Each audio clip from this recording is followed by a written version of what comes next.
Today, we're going to talk about the 4 major pillars of neurochemistry that allow you to, for instance, be focused when you want to focus, that allow you to relax when you need to relax and de-stress, that allow you to optimize your sleep, that allow you to optimize your exercise routine, or to work through a pain point in relationship or in career or in your relationship to yourself. There are many studies of metabolism. There are many studies of sleep.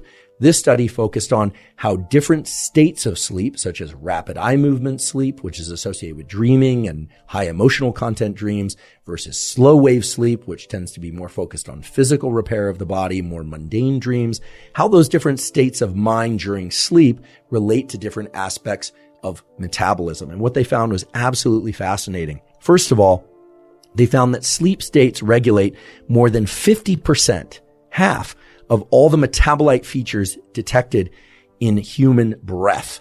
What does that mean? Well, it turns out that you can figure out what humans are metabolizing in particular, more lipids or more carbohydrate, whether or not they're relying more on glucose metabolism, based on the contents of their breath. This is true during waking and during sleep, and this is what allowed them to do these incredible measurements of what's being metabolized during sleep. They measured close to 2,000 metabolites in breath every 10 seconds across the entire night's sleep.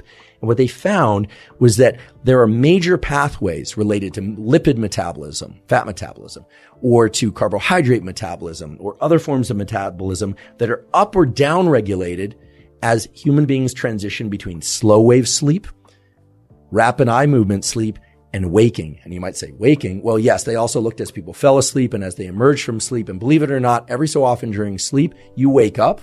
You didn't know this, but you wake up in the middle of the night, you look around, and you go back to sleep. You're not aware of it because you're still in a rather sleep-like state, although you are awake.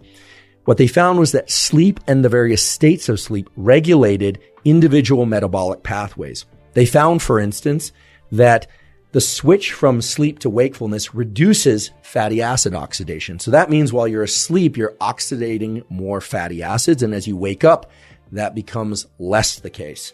And there's a switch in slow wave sleep that increases fatty acid oxidation. What does all this mean? It's been thought of, but not really tamped down, that quality and depth of sleep and duration of sleep is important for metabolism during the daytime. And indeed, that's the case. If people are sleep deprived or they're not sleeping enough, things like glucose metabolism, et cetera, get really disrupted during the daytime.